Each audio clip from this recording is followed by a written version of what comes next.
नमो अरिहन्ताणं नमो सिद्धाणं नमो आयर्याणं नमो उज्जायाणं नमो लोये सव्वसाहूणं एषो पञ्चनमुक्कारो सब्बपावप्पणासनो मङ्गलाणं च सव्वेसिं पडमं हवै मङ्गलं मङ्गलं भगवान् वीरो मङ्गलं गौतमप्रभु मङ्गलं स्थूलभद्राद्या जैनधर्मोऽस्तु मङ्गलम् अज्ञानतिमिरान्धानां ज्ञानाञ्जनशलाकया नेत्र उन्मीलितं येन तस्मै श्रीगुरवे हे प्रभु आनंद दाता ज्ञान हमको दीजिए, शीघ्र सारे दुर्गुणों को दूर हमसे कीजिए। लीजिए हमको शरण में, हम सदाचारी बने, ब्रह्मचारी धर्म रक्षक वीर व्रतधारी बने। निंदा किसी की हम किसी से भूल कर भी ना करे, धैर्य बुद्धि मन लगा कर वीर व्रतधारी बने। गुरुजनों की नित्य ही सेवा करे, सत्य बोले झूठ त्यागे, मेल आपस में करे। प्रणाम आशा बेन। प्रणाम। नमो अरिहंताणं नमो सिद्धाणं नमो आयर्याणं नमो उवत्सायाणं नमो लोए सव्व साहूणं एसो पंच नमुक्कारो सव्व पापपणासनो मंगलाणं च सव्वेसिं पठमं हवई मंगलम। हमारा नौकर मंत्र का अर्थ विवेचन सब कंप्लीट हुआ लास्ट क्लास में। आज हम दूसरे नंबर का जो सूत्र है जिसको पंचिंदी सूत्र भी कहा जाता है, और ये पंचिंदी सूत्र का हम उपयोग करते हैं जब हमको गुरु स्थापना करनी होती है पुस्तक रख के, तब हम ये सूत्र का उपयोग करते हैं, इसलिए इसको गुरु स्थापना सूत्र भी बोलते हैं। ये सूत्र में हमारे गुरु स्पेशली आचार्य भगवंत कैसे होते हैं इसका स्वरूप बताया गया है कि कैसे कैसे गुण होने चाहिए होते हैं आचार्य भगवंत में, और ऐसे गुणों वाले आचार्य गुरु भगवंत जो है वो उनको मैं गुरु मानता हूँ, और उनकी हाजिरी में मैं बाकी की मेरी सब आराधना क्रिया वगैरह सब करता हूँ। इस तरह की भावना इसमें लगाने की होती है।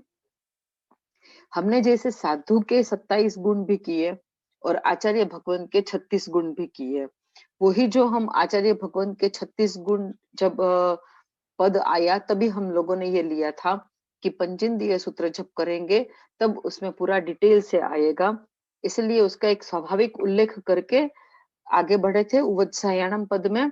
तो आज वो नौकार मंत्र का तीसरा पद नमो आयर्याणम, आचार्य भगवंत को नमस्कार हो। तो आचार्य भगवंत कैसे हैं? 36 गुण वाले हैं। वो 36 गुण जिसमें बताया है, ये वाला सूत्र 2 नंबर का पंचेंद्रिय सूत्र आज हम लेते हैं।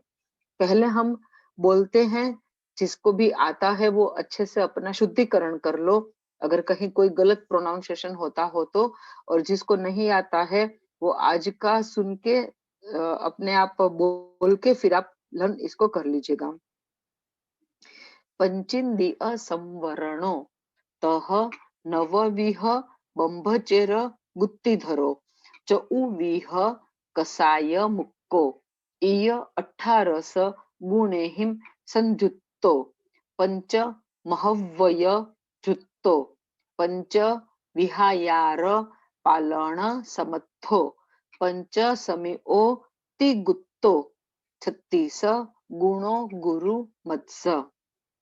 अब इसका शब्दार्थ लेते हैं। पंचेंद्रिय माने 5 इंद्रिय, 5 इंद्रिय के जितने सब्जेक्ट हैं उनको। संवरणों माने रोकने वाले, 5 इंद्रियों को रोकने वाले, इसका ये सेंटेंस का अर्थ है। पंचेंद्रिय संवरणों इज इक्वल टू 5 इंद्रियों के विषयों को रोकने वाले, कंट्रोल करने वाले। तह मीन्स तथा, और नवविह 9 प्रकार की, ब्रह्मचर्य ब्रह्मचर्य की, गुत्ती એટલે વાડ, गुत्ती माने वाड़, बाउंड्री, धरो माने धरने वाले। तो नवविह ब्रह्मचर्य गुत्ती धरो, नव प्रकार की ब्रह्मचर्य की वाड़ को धारण करने वाले। सब डिटेल में बाद में बताएंगे, अभी खाली शब्दार्थ रहते हैं। चऊ विह, विह એટલે प्रकार, चऊ એટલે चार, चार प्रकार के कसाय मुक्को, कसाई माने कषाय, क्रोधमान माया लोभ, मुक्को उससे मुकाया, जिसने उसको छोड़ दिया है, रखा नहीं है अपने पास, जिसने चार कषायों को वैसे। इय माने ए वो, 18 गुणे हिम, 18 गुणों के साथ, संजुतो युक्त, पंच महाव्य, 5 महाव्रत को, जुत्तो 5 महाव्रत से युक्त, पंच विहायार, 5 प्रकार के आचार को पालन समर्थ हो, पालने में समर्थ है।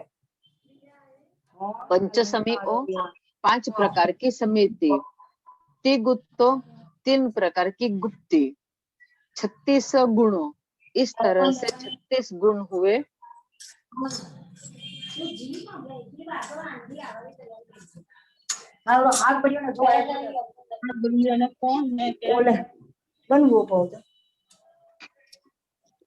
अरे 2 रोटी है, 2 रोटी रात को से बड़ी।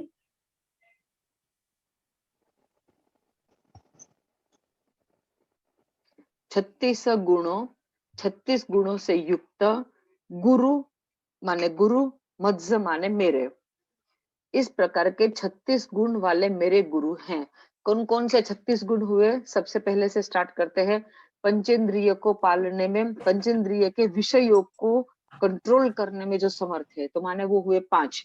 उसके बाद 9 प्रकार से ब्रह्मचर्य का पालन करते हैं। 9 प्रकार से मेन जहाँ पे ब्रह्मचर्य का भंग होने का संभव होता है, ब्रह्मचर्य व्रत टूटने का संभव होता है, वहां से भी वो दूर रहते हैं, उसको बोलते हैं ब्रह्मचर्य की वाड़ को धारण करने वाला।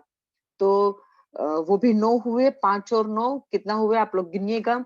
और उसके बाद 4 प्रकार के कषाय से भी जो मुक्त हो गए हैं, मुक्त कर दिया है जिसने, तो वो हुए 4, 5 और 9 और 4, इस तरह से 18 गुण हुए। फर्स्ट गाथा में 18 गुणों का बात हुआ, दूसरी गाथा में वापिस 18 गुण, पंच महाव्रतों को पालने में समर्थ, 5 प्रकार के आचार को भी पालने में समर्थ, और 5 समिति और 3 गुप्ती को धारण करने वाले, ऐसे और भी 18 गुण हुए। तो ऐसे टोटल 36 गुणों वाले मेरे गुरु है। माने हमको जिसमें ये 36 गुण होते हैं उसको गुरु मानने का है। ये हम जब सामायिक, और अगर हम गुरु भगवंत के निश्रा में सामायिक या प्रतिक्रमण करते हैं, तो हमको नवकार मंत्र और पंचेंद्रिय ऐसे हाथ रख के बोलने का जरूरत नहीं होता है, क्योंकि वहां पे गुरु भगवंत के जो आचार्य जी होते हैं, वो उनके सामने में हम अपनी क्रिया शुरू करते हैं। लेकिन गुरु भगवंत की निश्रा नहीं है, और हमारे पास भी ऐसे ठवनी वाले आचार्य जी नहीं है, तो हमको जिस किताब में नवकार मंत्र और पंचेंद्रिय लिखा हुआ हो, वैसी किताब को हमारा जो लकड़ी का सापड़ा या चांदी का जो भी हो, ऐसा सापड़ा जो होता है, उसके ऊपर में ये पुस्तक इस तरह ऐसी जगह रखनी है कि जिसको हिलाना ना पड़े। आज पहले मैं ये बात बता देती हूँ सब, कि नवकार मंत्र और पंचेंद्रिय से गुरु स्थापना जो करते हैं, उसमें क्या क्या गलती हम लोग करते हैं, जिसको निवारना बहुत ही ज्यादा इमीडिएट एक्शन में जरूरी है। सबसे पहले नवकार स्थापना जी जो होते हैं, वो प्लास्टिक के नहीं चलते हैं, एल्यूमिनियम के नहीं चलते हैं, तुच्छ धातु के नहीं चलते हैं। आप लोग के पास अगर प्लास्टिक के सापड़ा, अरे प्लास्टिक का ही सापड़ा और प्लास्टिक का ही ये हो, नवकार मंत्र और पंचेंद्रिय लिखा हुआ पट्टी, तो वो नहीं चलता है। लकड़ी से शुरू करके लकड़ी के, फिर चंदन की लकड़ी में भी, फिर आप चांदी में, सोने में, उसमें हो सकता है, पीतल में भी इवन चलेगा, लेकिन एल्यूमिनियम में, प्लास्टिक में और स्टील में, उसमें स्थापना जी नहीं चलेगा। नवकार मंत्र पंचेंद्रिय लिखा हुआ, या फिर उसका सापड़ा, या फिर उसकी छोटी सी चौकी भी होती है साथ में, वो सब नहीं चलेगा। इस तरह का चलेगा। देखिए यहाँ पे मैं दिखाती हूँ, सब अच्छे से देखिएगा। ये वुडन है, इसमें नौकर मंत्र और पंचेंद्रिय लिखा हुआ है, और ये उसी का ही छोटा सा चौकी है। इसका सापड़ा भी है छोटा सा, लेकिन ऐसे रखना होता है। इधर सापड़ा आएगा और इसके ऊपर में ये नौकर मंत्र पंचेंद्रिय वाला जो होता है वो रखना होता है। अगर वुड का है तो चलेगा, एल्यूमिनियम का या स्टेनलेस स्टील का वो सब नहीं चलेगा। और दूसरी बात, ये एक बात खास याद रखिएगा, आपके पास कुछ भी नहीं है तो आप सापड़ा के ऊपर में जस्ट ऐसे इस तरह से पंच प्रतिक्रमण की सूत्र की अगर कोई भी बुक है आपके पास तो इसको भी आप रख सकते हो। लेकिन जैसे ही और ऐसी जगह में रखना चाहिए जहां पे हवा न आती हो, क्योंकि जैसे ये है, एक सेकेंड,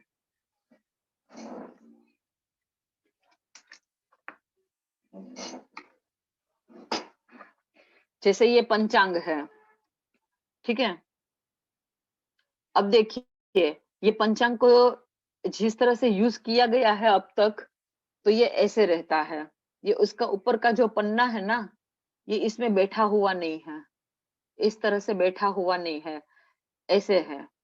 तो इस तरह से कोई पंचांग अगर आपके पास है तो वो भी नहीं चलेगा स्थापना जी में।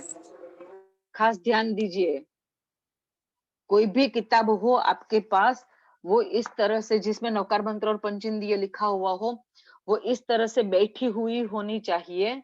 ये इस तरह से पन्ना इससे एकदम, मतलब जब नई बुक आती है ना, ये यूज नहीं हुआ है ना पंचांग एकदम ही, इसलिए ये इस तरह से अलग अलग रहा है।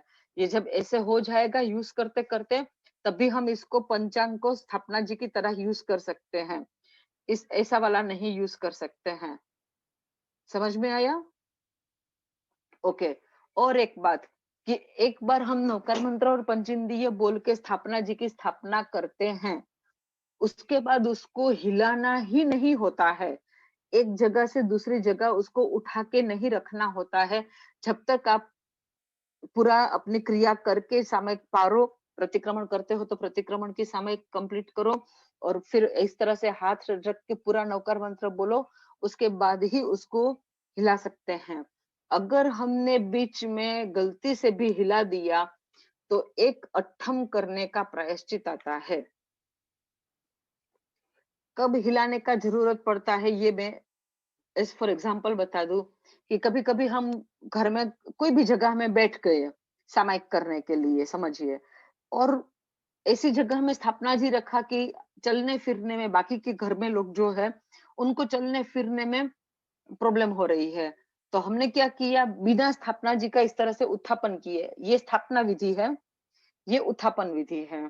तो पहले स्थापना कर दी, फिर उत्थापन इस तरह से करने से पहले ही हमने स्थापना जी को हटा दिया, तो हमको अठम का प्रायश्चित आएगा। इसलिए एकदम अलर्ट रखिएगा माइंड को कि अगर आपकी सामयिक नहीं आई हुई है, समझिए, और आपको कंपलसरी स्थापना जी को दूसरी जगह में रखना पड़ेगा, ऐसा कंपलसरी आपका कुछ ऐसा निमित्त बन गया, तो खाली ऐसे ही उसका पहले उत्थापन कर लो। जस्ट नौकार मंत्र बोल के, नौकार मंत्र बोल के उत्थापन कर लो, सही जगह में वापस रखो जहां पे फिर आपको हटाना ना पड़े उसको। वो रख के फिर से नौकार मंत्र और पंचेंद्रिय दोनों बोल के स्थापना कर लो, फिर आपकी क्रिया आगे बढ़ाओ। ऐसा जरूरी नहीं है कि हम स्थापना जी की स्थापना करने के बाद हम सीधा जब सामायिक पालते हैं, पालने के बाद ही इस तरह से नौकार मंत्र बोलते हैं तभी उसका उत्थापन होता है, ऐसा नहीं है। एक्चुअली ना हटाना पड़े ऐसे ही रखना चाहिए, लेकिन फिर भी अगर किसी कारणवश हटाने का जरूरत पड़े तो एकदम याद रखिएगा कि बिना उत्थापन किए हटाने से अठम का प्रायश्चित आएगा। अगर गलती से भी हटा दिया तो आप गुरु भगवान को पूछ के ही प्रायश्चित लीजिएगा, लेकिन गुरु भगवंत का ही ये बताया हुआ बात है कि इसमें अठम का प्रायश्चित आता है, और उसमें भी कारण क्या है वो भी जेन्युइन होना चाहिए। खाली बेमतलब की वजह से कारण बता देते हैं तो वो नहीं चलेगा। एक बात ये हो गई स्थापना जी की। और एक बात मैं ये बताना चाहूंगी कि जब हम समुदाय में प्रतिक्रमण करते हैं तब हमको बोला जाता है, आप लोग जहाँ पे प्रतिक्रमण करते होंगे वहां पे भी शायद आप लोगों को पता होगा कि 14 का और चौमासी 14 का और संवत्सरी का प्रतिक्रमण जब होता है, तब सबसे पहले सामयिक लेते हैं। सामयिक लेने के बाद चैत्य वंदन होता है। चैत्य वंदन के बाद 4 थुई वाला कौसक होता है, या जो इसका 3 थुई का हो उसका 3 थुई का कौसक होता है। और उसके बाद देवसीय पडिक्कमणे ठाव ऐसे बोल के दायां हाथ ऐसे रख के अपने को एक सूत्र बोलना होता है। तब कोई आगे में कोई गुरु भगवंत होंगे तो गुरु भगवंत अनाउंस करेंगे, नहीं तो कोई बड़े बड़े बुजुर्ग लोग होंगे वो बोलेंगे कि जिस किसी को भी छींक का आने का, सर्दी जुकाम हुआ हो और छींक आने का जिसका चांस हो, वो अ, अभी मत ठाविएगा, आपको अलग से करवाते हैं वो वाली विधि, ताकि फिर आपको हमको अगर जब छींक आ जाती है तो हमको दोष नहीं लगता है, वापिस प्रतिक्रमण नहीं कराना पड़ता है। जब प्रतिक्रमण में एक सिस्टम होता है कि कब छींक आने से कहाँ का करना होता है। तो उस वक्त क्या होता है, मैक्सिमम लोगों को पता ही नहीं होता है, और आगे में बैठे हुए लोग भी खाली इतना अनाउंस कर देते हैं कि आपको अलग कराएंगे। लेकिन अलग कराने के लिए आपके स्थापना जी भी, आपके जो स्थापनाचार्य जी है वो भी अलग होने चाहिए। तो जिस किसी को भी छींक की आशंका पहले से हो और उसको पता हो, आपको पता हो कि मुझे छींक आने का चांस है, इसलिए मुझे 14 का प्रतिक्रमण जो है उसमें ये विधि जब आएगा तब मुझे अलग से ठाने का है, तो आपको खुद को अलर्ट रख के वहां पे पहले से पूछ लेना चाहिए। सेंटर में जो बैठते हो, वडील बड़े बुजुर्ग लोग बैठते हो या गुरु भगवान, कि मुझे छींक की आने का चांस है, तो दूसरे स्थापना जी रखे हुए कि नहीं, एक ही स्थापना जी में स्थापना अगर आपने भी की है और बाकी समुदाय ने भी की है, तो आप चाहे अलग ठाओ या साथ में ठाओ, छींक आने से दोष तो लगेगा ही लगेगा और प्रतिक्रमण वापिस से करना ही पड़ेगा। तो आपके स्थापना जी अलग होने चाहिए। ये बात भी, जैसे रेखाबेन वगैरह आप लोग सब फ्रंट में रह के कराने वाले हैं प्रतिक्रमण, तो आप लोग को भी अगर ये बात ना मालूम हो तो याद रखिएगा, पर्यूषण के टाइम में 2 पंचांग या 2 आचार्य जी, 2 स्थापना जी कैसे भी करके वहां पे सुविधा रखिएगा, एक पूरे समुदाय के लिए और एक दूसरा छींक आने वालों के लिए। छींक का जिसको डाउट रहता है उन लोगों के लिए जो अलग से ठावते हैं। ये अगर सिस्टम है आप लोगों में ऐसा, तो आप ये बात को ध्यान में रखिएगा। और हम जब समुदाय में प्रतिक्रमण करने बैठते हैं, उसके लिए भी मैं रेखाबेन आपसे भी बात ये आपको भी ये बात बताना चाहूंगी, शायद आपको पता हो, लेकिन पंचेंद्रिय सूत्र की बात चल रही है तो मैं बता देती हूँ कि कभी-कभी हमारा भी क्या होता है कि समुदाय को जगह छोटी पड़ती है और लोग ज्यादा आते हैं प्रतिक्रमण करने के लिए, तो हम लोग भी ना स्थापना जी का जो टेबल होता है उसको इधर-उधर कर लेते हैं। हम लोगों को याद नहीं रहता है कि स्थापना जी की स्थापना हो चुकी है। अब एक सुई के धागे के जितना भी वो स्थापना जी को हम नहीं हिला सकते हैं। इसलिए अगर आपको कंपल्सरी हिलाना पड़ेगा, आपको लगेगा कि स्थापना जी इसी जगह में रखे हैं बीचों बीच और उसको थोड़ा आगे ले लेना पड़ेगा या सेंटर करना पड़ेगा, ऐसा कुछ भी लगता है, तो पूरे समुदाय को बोलिए, जितने भी लोग हैं उनको बोलिए कि एक बार सब कोई पहले हाथ ऐसे रखिए और एक जन जोर से ही नवकार मंत्र बोल लीजिए, क्योंकि सब मन में किसी को कान तक वो बात पहुंचेगी भी नहीं और वो नहीं बोलेगा। तो हाथ एटलीस्ट ऐसे उत्थापना की मुद्रा में रखवा लीजिए, नौकार मंत्र जोर से बोल लीजिए और फिर स्थापना जी को हटाइए। और फिर आप क्या कीजिएगा, अब अभी प्रतिक्रमण की क्रिया बोलिया बोलनी चालू होती है, वो सब होता है। जब आप वापिस चैत्यवंदन की क्रिया जब शुरू करें, तब वापिस सबको पहले स्थापनाचार्य जी की स्थापना करा दीजिएगा। ये सब बातें ध्यान में रखनी बहुत ही जरूरी होती है, क्योंकि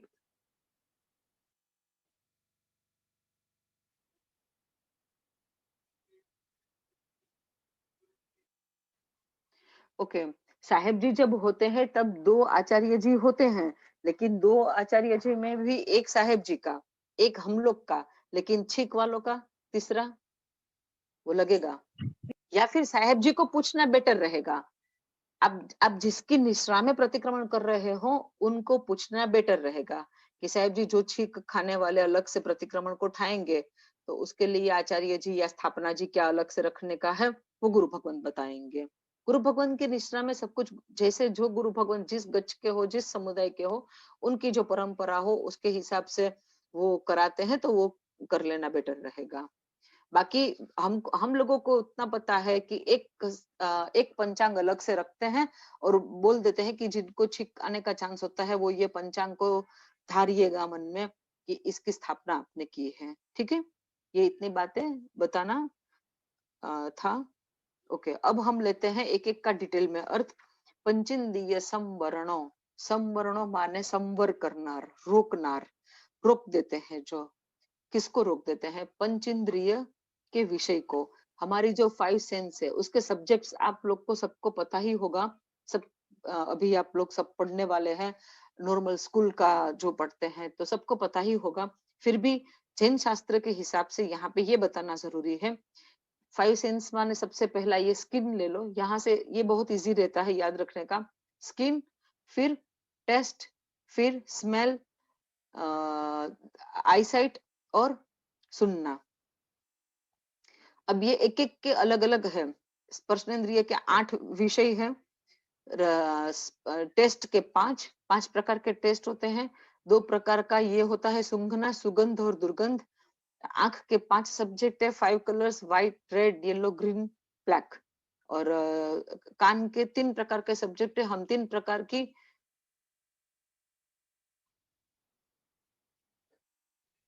ओके 3 प्रकार के हम शब्द सुनते हैं, सचित, सचित, सचित, अचित और सचित और अचित मिक्स। इस तरह से एक एक का सब क्लेरिफिकेशन आ जाएगा। अब हम सबसे पहले लेते हैं सेंस को, स्किन को लेते हैं, स्पर्शनेंद्रिय जिसको बोलते हैं हम। और स्पर्शनेंद्रिय का अनुभव हम स्किन से करते हैं। तो हम हमारे जितने भी चीजें हैं वर्ल्ड में, जो जितना कुछ भी हमको टच करने को मिलता है तो वो उसमें 8 प्रकार के स्पर्श हमको फील होते हैं।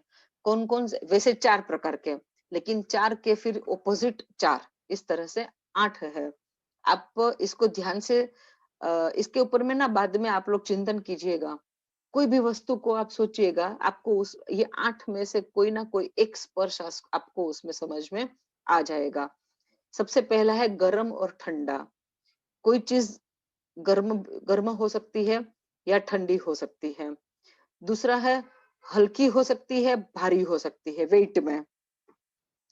तीसरा है उसका जो सरफेस है वो एकदम खरबचड़ा या रुक्ष हो सकता है, या एकदम सिल्क के जैसा हो सकता है, स्मूथ हो सकता है।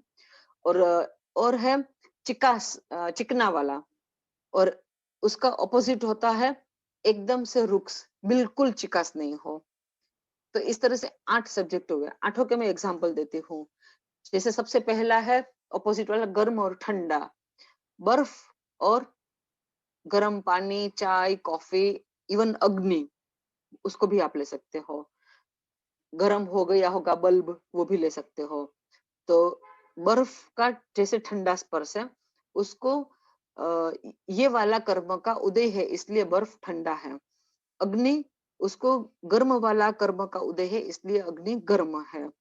उसके बाद हल्का और भारी, तो रुई और लोहा, कॉटन। रू माने कॉटन। कॉटन कितना हल्का होता है और लोहा कितना भारी होता है। इतना कॉटन का बॉल हाथ में रखो और उतना ही बड़ा लोहे का बॉल रखो तो अपना हाथ ऐसे हो जाएगा, लोहे का बॉल वाला हाथ एकदम ऐसे हो जाएगा। तो ये हल्कापन और भारीपन हुआ। इसके बाद खरबचड़ा, एकदम रुक्ष और एकदम स्मूथ। जैसे एक ले लो आप सिल्क, एकदम स्मूथ मलमल जैसे होता है, एकदम हाथ लगाओ तो एकदम होता है। और दूसरा ले लो पत्थर या सीमेंट, ये ईंट वगैरह। अब कोई दीवार होती है ना जिसका ऊपर में मोटी वाली बालू लगी हुई हो, तो उसको टच करोगे तो हाथ में लगेगा थोड़ा सा। कंकर है, पत्थर है, वो सब स्मूथ नहीं है, वृक्ष है।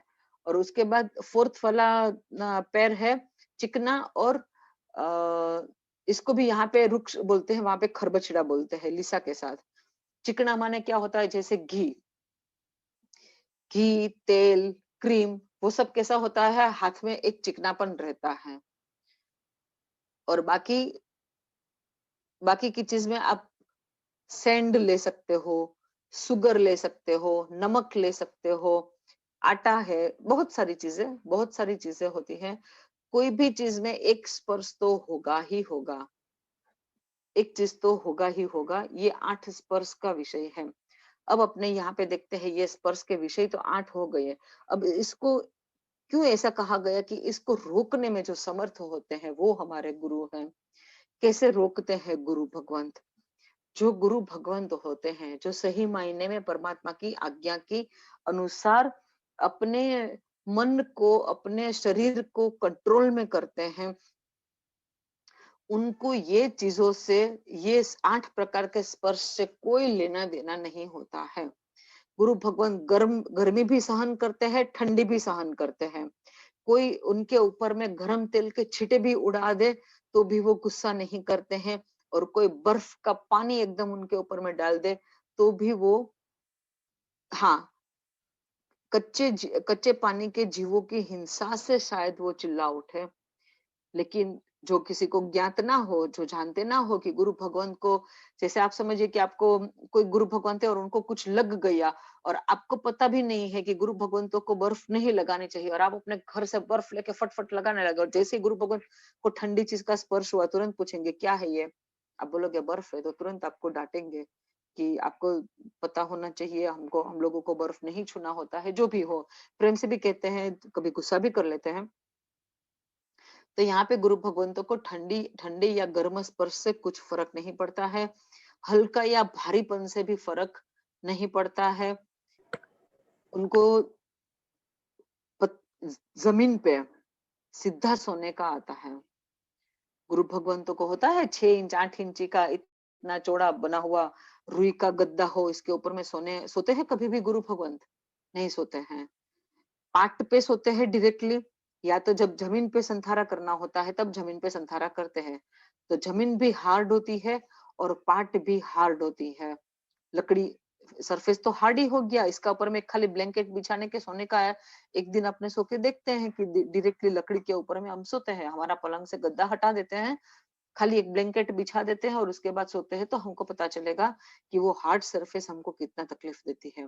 गुरु भगवंतों को हार्ड सरफेस से भी कोई तकलीफ नहीं होती है, तकलीफ, लेकिन उसको वो सहन करते हैं। उसके बाद उन लोगों को स्पर्श से कुछ नहीं होता है।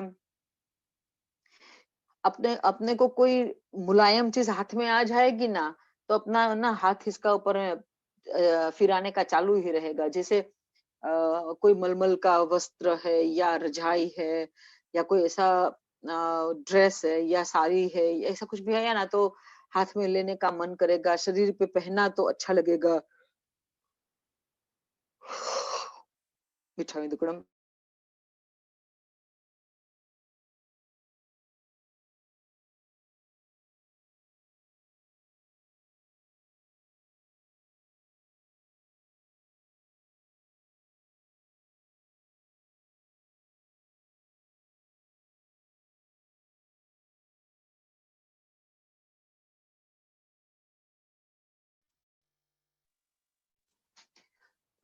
सॉरी। तो हम लोग की ये आदत होती है, जैसे एनिमल्स के फर एकदम सॉफ्ट होते हैं, तो कोई आपके संपर्क में कोई ऐसा छोटा पप्पी या रेबिट या ऐसा, तो इसको छूने का मन करेगा और छूते ही रहेंगे, छूते ही रहेंगे। तो ये क्या होता है, हमारा स्पर्शनेंद्रिय के विषय में हमारी आसक्ति आ गई। गुरु भगवंत ऐसा नहीं करते हैं। और उसके बाद घी की जैसी चिकास, क्रीम लगाना, फेस पे लगाना, हाथ पे लगाना, वो सब भी गुरु भगवान का नहीं होता है। स्मूथ चीज अच्छी लगे, चिकनी चीज अच्छी लगे, ऐसा ऐसा गुरु भगवान को नहीं होता है। और हमको उसके सामने में ये सोचना है, हमारी आठों के आठों विषय में हमारी कितनी खतरनाक लेवल की आसक्ति है। हम लोगों को बर्फ देखना, बर्फ के ऊपर में चलना, बर्फ को हाथ में लेना कितना अच्छा लगता है। लगता है, हर किसी को लगता है। ठंडा पानी पीना, गर्मी का मौसम अभी एकदम शुरू हो जाएगा, टेम्परेचर का लेवल हाई चला जाएगा, तब फ्रिज खोलते हो कुछ लेने के लिए, तो फेस के ऊपर में ठंडी हवा जो आ जाती है, तो कितना हृदय से एकदम जैसे हाशकारा लगता है। इस तरह से गर्मी के मौसम में ठंडा एकदम पीना, ठंडा खाना, वो सब अच्छा लगता है। एसी चलाओ वो अच्छा लगता है। गर्मी के ठंडी के मौसम में हीटर चला हुआ हो तो अच्छा लगता है। आप अगर कोई बर्फीले प्रदेश में चले गए तो वहां पे अगर आपका रूम या आपका होटल या आप जहाँ किसी के घर में अगर ठहरे हो वहां पे अगर सेंट्रल हीटेड नहीं है तो क्या हाल हो जाएगा अपना। फट से सेंट्रल हीटेड जहाँ पे हीटिंग चलता हो, हीटर चलता हो, वैसी रूम में, वैसे कॉर्नर में, वैसे हॉल में हम लोग चले जाएंगे। तो हमारा ये हो गया ठंडा और गर्म। जब हम गर्मी में होते हैं तब हमको ठंडा अच्छा लगता है सब, अब जब हम ठंड में होते हैं तब हमको सब गर्म अच्छा लगता है। तो ये हमारी आसक्ति हो गई स्पर्श के, इस स्पर्शनेंद्रिय के ये दो विषय में बताया, गर्म और ठंडा। उसके बाद हल्का और भारी। कोई हमारे सर पे लोहा का बोल रख दे तो क्या हाल होता है हमारा। और रुई रखे, रुई का तकिया अपने को मिल जाए, सॉफ्ट रुई का, तो अपने को कितना अच्छा लगता है। तो यहाँ पे भी हमारी कितनी आसक्ति। हमको ये नहीं समझ में आता है उस वक्त कि ये पुद्गल है। दुनिया में जो कुछ भी दिख रहा है वो पुद्गल है। और पुद्गल माने मैटर। और उसका स्वभाव ही है कि आज जिस स्वरूप में आप या हम उसे देख रहे हैं, कुछ ही समय में वो नष्ट होने वाला है। आप कुछ भी देख लो, जितना कुछ आपको दिखाई देता है, हम लोगों को जितना भी कुछ दुनिया में दिखाई देता है, वो सब के सब पुद्गल है। हम जो दिख रहे हैं हम भी पुद्गल है। अंदर में जो आत्मा फैली हुई है वो ही खाली शाश्वत है, वो ही खाली निराकार है, उसका कोई शेप नहीं है। इसको हम अपनी ये आंख से नहीं देख सकते हैं, केवल ज्ञान होने से आत्मा को देख सकते हैं। केवल ज्ञान छोड़ के कोई कोई साइंस के पास कोई उपाय नहीं है, कोई साधन ऐसा नहीं है जो आत्मा को देख पाए।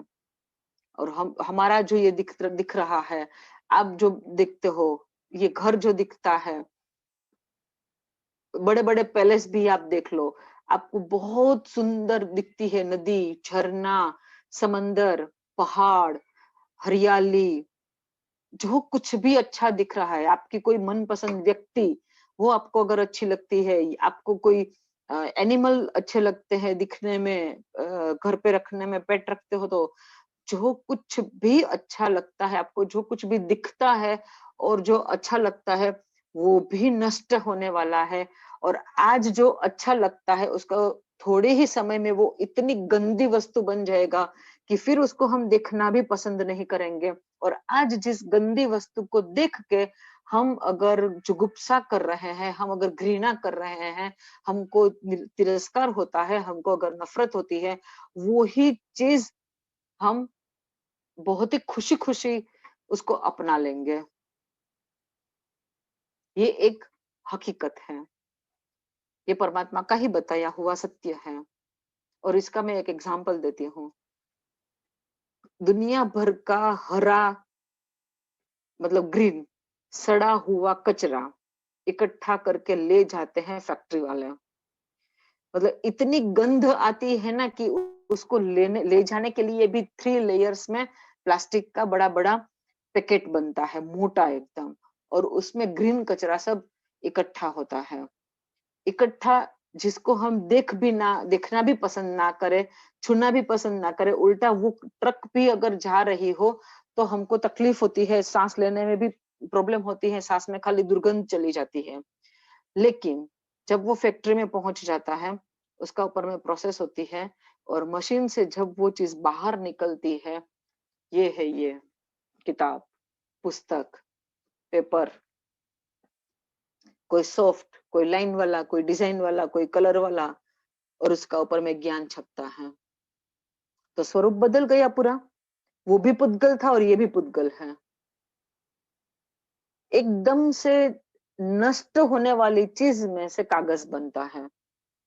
ये आप लोग को सबको भी पता ही होगा।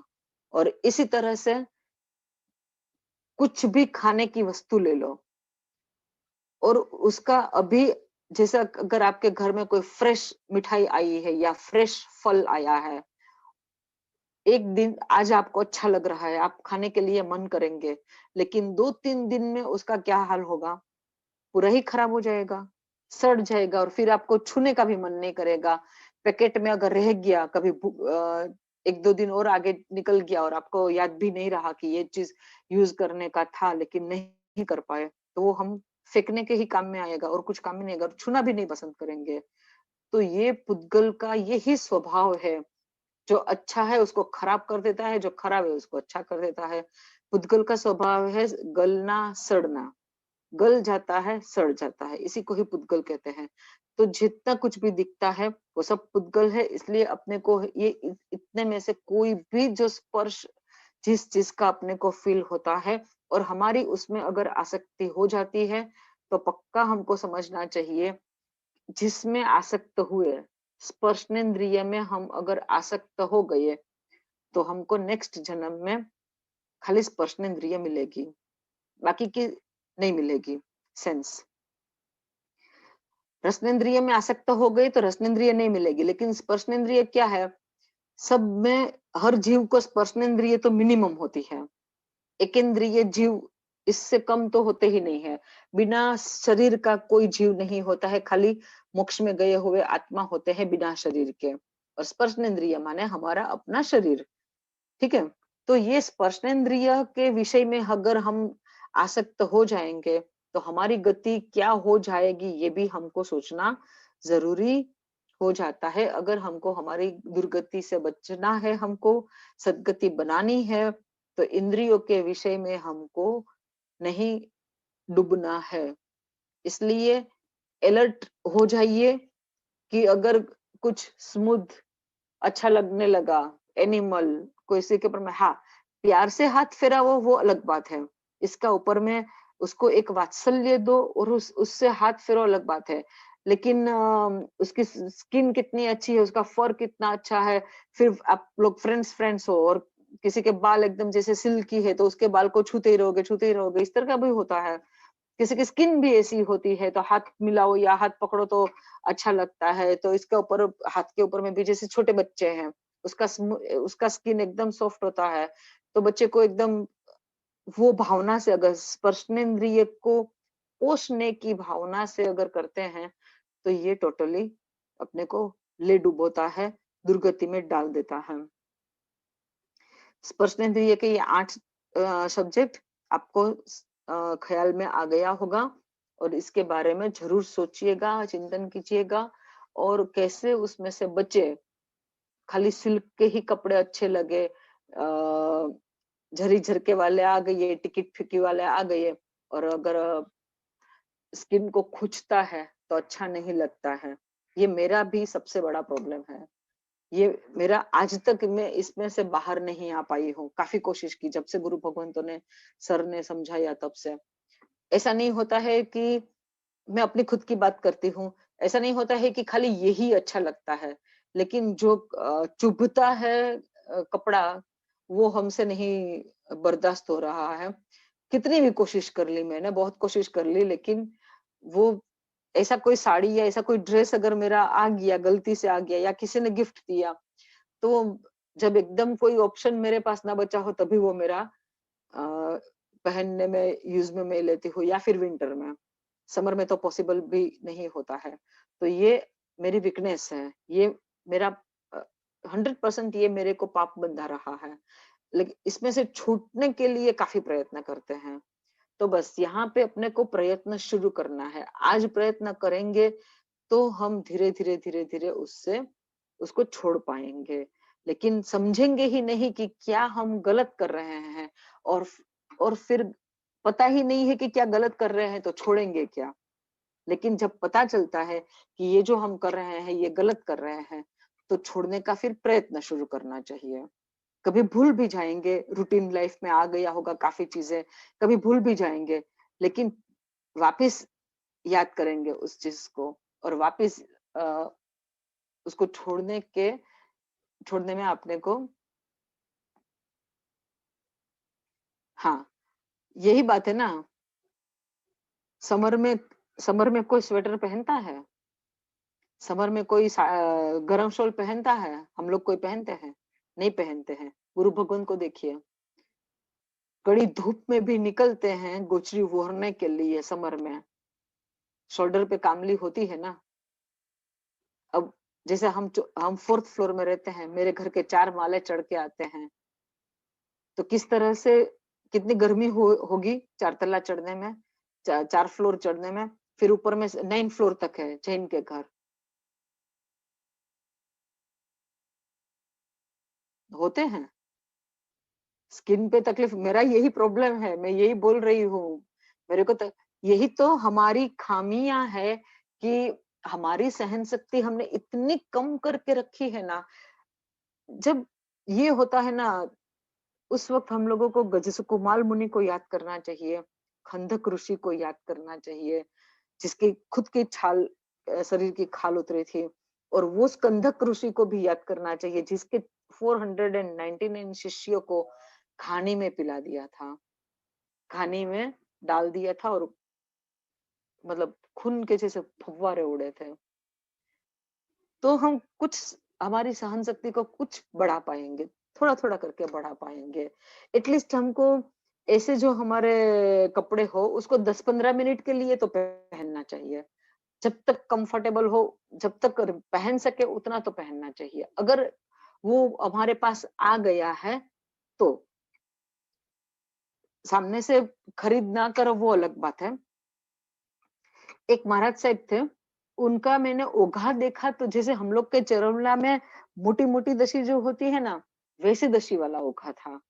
तो मुझे अजीब लगा कि ओघा तो सबका एकदम महीन दशी वाला होता है, एकदम व्हाइट और महीन दशी वाला होता है। तो ये महाराज साहब ने क्यों ऐसा वाला ओघा रखा है, जैसा दंडासन में, दंडासन जो होता है उसमें जो दशी होती है वैसा, उससे भी मोटी दशी वाला उनका ओघा था।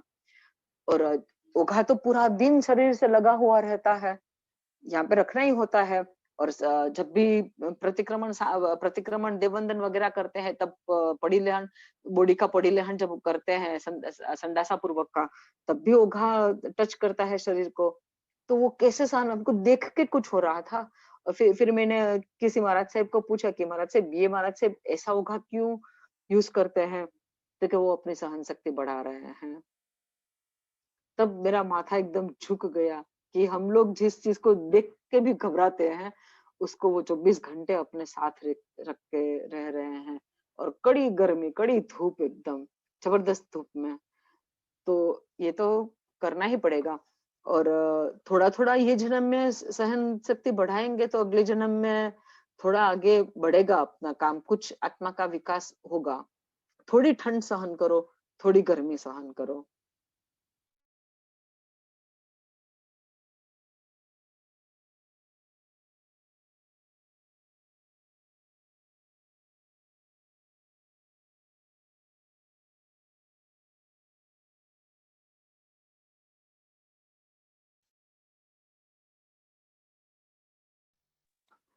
तो थोड़ी ठंडी सहन करनी चाहिए, थोड़ी गर्मी सहन करनी चाहिए। जब वस्त्र खरीदने जाते हैं, अपने ड्रेस वगैरह कुछ भी खरीदने जाते हो, तब ये आग्रह ना रखे कि हमको एकदम मतलब टच कर करके हम, हाँ ये स्मूथ है ये ले लो, ये स्मूथ है ये ले लो, ये ठीक नहीं है ये। अपनी रिक्वायरमेंट जिस ओकेशन के हिसाब से, ये भी मेरे तो, मैं हमारे सर तो ये कहते हैं कि ओकेशन भी क्या, कौन बोला कि ये ओकेशन में ऐसे पहनना चाहिए और वो ओकेशन में ऐसे पहनने चाहिए। तो मैंने पूछा सर, यही 5 सेंस वाला ही सब्जेक्ट हम लोग का चल रहा था, जीव विचार नहीं, श्री तत्वार्थाभिगम सूत्र में। तो मैंने बोला कि शादी के लिए हम खरीदी करने जाएंगे तो रेड है, ग्रीन है, येलो है, पर्पल है, ऐसे ही कलर्स लेंगे। और किसी का डेथ हो गया और हाँ, नजदीक में किसी का हो गया तो हमको बार बार जाना पड़ेगा उनके घर पे, हमारे रिलेटिव्स के घर पे। तो मेरे पास वो कलर के ड्रेस नहीं होंगे, व्हाइट, ब्लू, ग्रे, तो हमको वो भी खरीदना पड़ेगा। तो हम शॉपिंग करने जाएंगे तो ऐसे थोड़ी बोल पाएंगे। सर बोले कि आप लोग जितने कले ना हो ना, जो पहली दुकान आई आपको दुकान भी सिलेक्ट नहीं करनी है। अगर ये स्पर्शनेंद्रिय के विषय को हमको रोकना है, हमको अगर तोड़ना है, स्पर्शनेंद्रिय का और चक्षुरेंद्रिय का भी, दोनों बात इसमें। चक्षुरेंद्रिय में कलर आता है तो हम लोग तो कलर भी सिलेक्ट करते हैं। तो सर ने बताया कि आपको अगर 2000 का साड़ी खरीदना है या 5000 का साड़ी खरीदना है या 10,000 का, जो भी है, अब आपको जो पहली दुकान आई, आप निकले मार्केट में, जो फर्स्ट दुकान आपको दिखाई दी, आप उसमें जो अड्डे पे बैठता है उस गले पे बैठता है, उसको बोलिए भैया मेरे को 10,000 का साड़ी चाहिए, आप दिखाइए, आप दीजिए, दिखाइए नहीं दीजिए। और वो जो देगा, ये 10,000 का है, हाँ है, लेके आ जाओ बस। ना रंग देखना है, ना डिजाइन, हाँ उतना खाली देखना है कि ये मर्यादा वाला है कि नहीं, मतलब ट्रांसपेरेंट नहीं होना चाहिए और ब्लैक कलर नहीं होना चाहिए, क्योंकि ब्लैक कलर पहनना हमारे धर्म के हिसाब से हमको, वो कलर के चक्षुरेंद्रिय के विषय के हिसाब से भी अपने को मना करते हैं कि ब्लैक नहीं पहनना चाहिए, अशुभ भी माना जाता है। तो आप कहीं पे भी जाओ तो ब्लैक पहन के जाओ तो वो अशुभ का एक इफेक्ट आता है। तो वो 2-3 चीजें देखनी होती है कि एक हमारी हमारे अगर हम इस तरह के ड्रेसेस लेते हैं तो वो मर्यादा वाले है कि नहीं, और साड़ी भी लेते हैं तो वो ट्रांसपेरेंट वगैरह ना होनी चाहिए। तो वो खाली देखना होता है, बाकी ना कलर देखना है, फिगर वाला नहीं है वो देखना है, इसलिए कलर नहीं देखना है, डिजाइन नहीं देखना है, मटेरियल नहीं देखना है। वो जो देगा उसके दुकान में साड़ी 10,000 का, और वो ठगेगा तो ठगेगा। आपको तो 10,000 लेना, 10,000 की लेनी थी ना, आपने 10,000 दे दिए, 10,000 की साड़ी ले ली, आप आ जाइए बस। तब जाके हमारी चक्षुरेंद्रिय का भी सब्जेक्ट टूटेगा, उसके ऊपर में भी, कलर के ऊपर में भी हमारी आसक्ति टूटेगी, डिजाइन के ऊपर में भी हमारी आसक्ति टूटेगी, और मटेरियल को हम टच करके देखेंगे नहीं, इसलिए हमारी स्पर्शनेंद्रिय के ऊपर में भी हमारी आसक्ति नहीं टिकेगी। तो ये आसक्ति को तोड़ने का एक सही मायने में एक रास्ता बताया। तो हमने पूछा कि अगर हम शॉपिंग करने गए हो साड़ी का, और वो मेरे को व्हाइट साड़ी दे दे तो मैं क्या करूं? तो सर ने बोला तो व्हाइट साड़ी पहन के जाइए शादी में। किसने बोला शादी में जाने के टाइम में लाल साड़ी, पीली साड़ी, हरी साड़ी, हरा रंग ऐसे ही पहनना होता है? मेरा इमीडिएट जवाब ये था, क्वेश्चन था कि सर तब तो हमको लोग बोलेंगे कि ये तो पागल है, कि शादी की जगह में सफेद पहन के आई है और किसी का डेथ में लाल पहन के गई है। उस दिन मेरे को एक बहुत ही जोरदार सेंटेंस, एक जोरदार वाक्य मिला सर के पास से। जिस दिन दुनिया मेरे को पागल बोले, जिस दिन दुनिया हमको पागल समझे, उस दिन मुझे समझना चाहिए कि मुझे जैन शासन में एंट्री मिला है। क्योंकि जैन शासन जो है, परमात्मा की जो बात है, वो इतनी निराली है, इतनी अद्भुत है कि आपको, हमको, सबको जबरदस्त पुण्य के बदले में ये मिला है जैन शासन। बाकी अब जो लोगों को नहीं मिला है, तो हम अगर जिन शासन की बात को फॉलो करेंगे तो लोग हमको पागल ही समझेंगे। और जब हमको लोग कब पागल समझेंगे? जब हम परमात्मा की आज्ञा के हिसाब से जिएंगे तब। तो बात तो सही हो गई कि लोग जब आपको पागल समझे तभी आप मानिएगा कि आपको जैन शासन में एंट्री मिली है। अब आप जैन सही मायने में हो, खाली टाइटल से नहीं हो, खाली जैन कुल में जन्म ले लेने से नहीं हो, लेकिन आपका बिहेवियर वैसा हुआ कि जैसा परमात्मा ने बताया, और इसलिए अब आप सच्चे जैन बने हो। और ये बात हमको सही मायने में बहुत ही इफेक्ट किया। और इसलिए काफी कुछ नई बात जब जानने को मिलती है तो उसका ऊपर में फिर जब भी खाली होते हैं तो चिंतन एक चलता है, उसका ऊपर में विचार चलते ही रहता है कि ऐसा क्या क्या है जिससे लोग हमको पागल समझे और हम ये माने कि हमको जिन शासन में एंट्री मिला। तो काफी बातें समझ में आती है।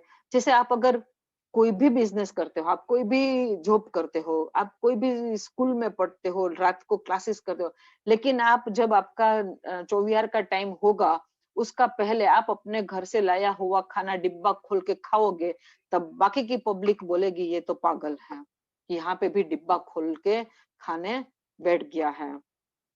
चाहे फिर वो दुबई का एयरपोर्ट हो, ये अनुभव हुआ, लंदन में हो, पेरिस में हो। हमारे एक यहाँ पे आंटी है, वो थोड़ा ये काम भी करती है कि टूर भी कराती है, लेकिन वो चुस्त पोते खुद एकदम चुस्त। तो वो पेरिस की स्ट्रीट में वो बैठ गए अपने सूखा नाश्ता का वो लेके कि चौविहार करना है मुझे। वहां पे जो होंगे कॉरपोरेशन वाले लोग या पुलिस जो भी होंगे, उन्होंने उनको रोका कि यहाँ पे इस तरह से खाने का अलाउड नहीं है और आप ऐसे क्यों खा रहे हैं। इंग्लिश में बात हुआ उन लोगों का, तो उन्होंने बोला कि सनसेट हो रहा है, मेरा सनसेट से पहले खा लेने का नियम है, उसके बाद मैं नहीं खाऊंगी। बोले कुछ नहीं खाओगे आप? तो कहे नहीं कुछ भी नहीं खाएंगे। ठीक है, आपके पास कितना टाइम है?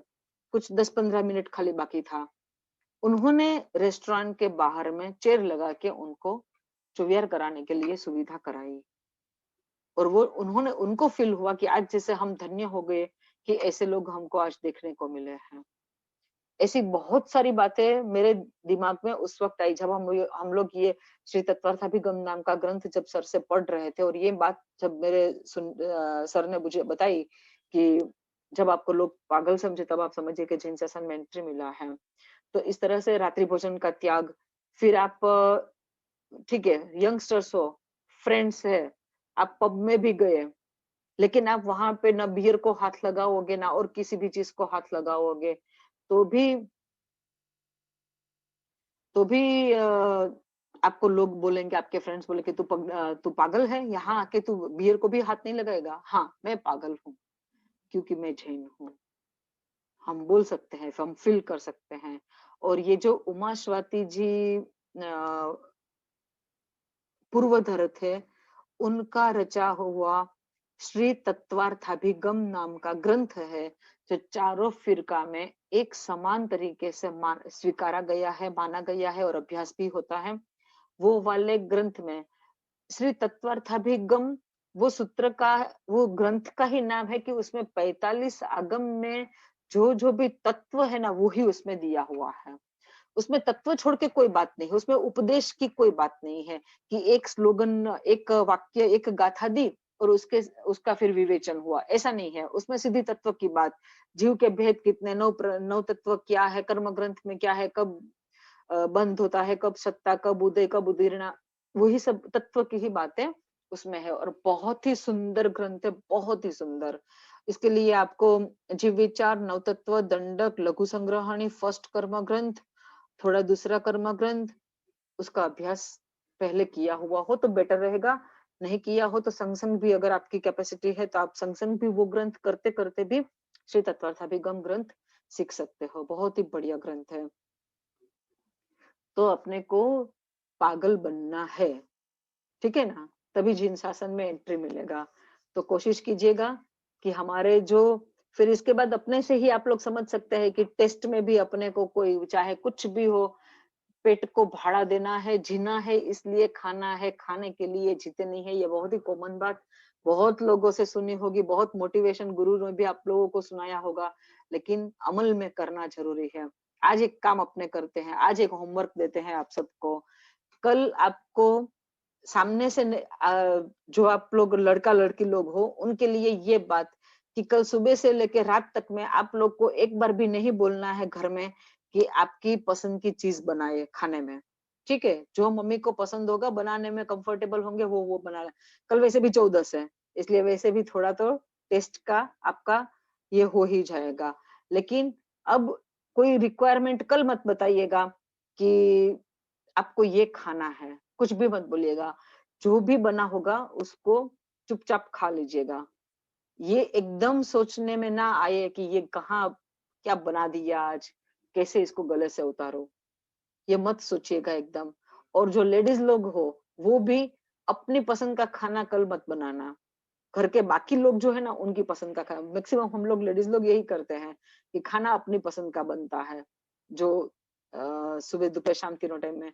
लेकिन कल क्या करना है, अपनी पसंद का कुछ भी नहीं बनाना है, बाकी के लोगों की पसंद का बनाना है। और हमको पूछना भी नहीं है कि किसको क्या, क्योंकि पूछने से उन लोगों का रसन इंद्रिय का जागृत हो जाएगा। इसलिए आपको अब तक जितना पता है उसी हिसाब से आप कल खाना बनाइए। और लड़का लड़की लोग जो है, आप लोगों को कल डिमांड नहीं करनी है कि मेरे लिए ये खाना बनाओ या ये मत बनाओ। और थाली में जो परोसा जाता है उसको शांति से खा लो। एक दिन के लिए, कल के एक दिन के लिए हम रसनेन्द्रिय को कंट्रोल में लेने की कोशिश करेंगे, ठीक है। जिनाज्ञा विरुद्ध कुछ भी कहा गया हो तो त्रिविधे त्रिविधम इच्छामि दुक्कडम। आज का स्वाध्याय यहाँ पे मांगलिक करते हैं। अब नेक्स्ट वीक क्लास नहीं होगा, आफ्टर 18th क्लास होगा। अभी किसी को कोई क्वेश्चन हो तो पूछ सकते हो। प्रणाम आशा बेन। हाँ प्रणाम। ये तत्वार्थाधिगम पूरा पढ़ने में कितना टाइम लगता है? बहुत टाइम लगेगा, बहुत बड़ा ग्रंथ है। और फिर जैसे भी आपके आपके हफ्ते में कितने क्लास होते हैं और पढ़ाने वाले कैसे हैं, लेकिन 1-2 साल तो कम से कम लगेगा। ओके 2 साल तो लगेगा ही। ओके बहुत, क्योंकि उसमें सब कुछ आ जाता है ना आपके। स्टार्टिंग सम्यक दर्शन ज्ञान चारित्राणि मोक्ष मार्गः, एनाथी ए वाक्य उस वाक्य से शुरू होता है ग्रंथ। तो पहले सम्यक दर्शन क्या है, तो उसके लिए सबसे पहले आता है आपका ये यथा प्रवृत्त करण, फिर अपूर्व करण, वो सब आता है। पहले पहले तो हाँ हाँ सम्यक दर्शन सिखाया जाएगा। बराबर सम्यक दर्शन की भूमिका में ही तो कितना कुछ आ जाएगा, हाँ अंतरकरण, वो सब। तो हम बोलते हैं ना जीव विचार, नवतत्व, दंडक और लघु संग्रहणी, ये चारों विषय उसमें आ जाते हैं। फिर आपका पहला कर्म ग्रंथ भी उसमें आ जाता है और थोड़ा दूसरा कर्म ग्रंथ भी आ जाता है। हाँ फिर जी 12 भाव, हाँ 12 भावना वगैरह। और उसमें मैटर का बहुत सुंदर, आप जो एटम बम ये वगैरह सब जो बना है वो कैसे बना होगा, ये श्री तत्वार्थाभिगम में उसका पूरा पूरा बात बताया हुआ है कि जो परमाणु जिसको बोलते हैं, वो कौन कौन से परमाणु एक दूसरे के साथ मिक्स होते हैं, उसका कितना ग्रेविटी होता है, उसका कितना परसेंटेज होता है, वो सब बातें उसमें मतलब लिखी हुई अपना है। इस जनरेशन का केमिस्ट्री हाँ, फिजिक्स भी, फिजिक्स भी ओके फिजिक्स फिजिक्स ये फिजिक्स। अच्छा ओके हाँ, जनरेशन के हिसाब से आप देखें ना तो फिजिक्स, केमिस्ट्री और बायोलॉजी तीनों ही है इसमें। अच्छा ओके हाँ, क्योंकि जीवों के बारे में भी तो है उसमें। हाँ फिर नारकी का 14 राजलोक का पूरा वर्णन है उसमें। फिर मतलब आपका 12, जो जीविचार नवतत्व में जो शॉर्ट में बताया गया है वही एक्सपांड करके बताया गया है क्या नहीं जीविचार नवतत्व में एक्सपांडेड है, इसमें शॉर्ट में है। अच्छा तत्वार्थाधिगम में शॉर्ट में हाँ, शॉर्ट में। ओके ओके हम्म, पढ़िएगा, बहुत ही सुंदर ग्रंथ है। हाँ जी बहुत ही फर्क, लाइफ में बहुत ही चेंज आएगा। नहीं वो प्रियांक सर के सेशंस होते हैं ना तो हाँ, विचार हो गया नव तत्व हो गया कर्म ग्रंथ हो गया फर्स्ट अभी वो बोल ओके। रहे नेक्स्ट तत्वाधिगम स्टार्ट करने का बोल रहे हाँ हाँ हाँ, बिल्कुल कीजिएगा। हाँ जी हाँ जी और किसी को कुछ? ओके, सबको प्रणाम।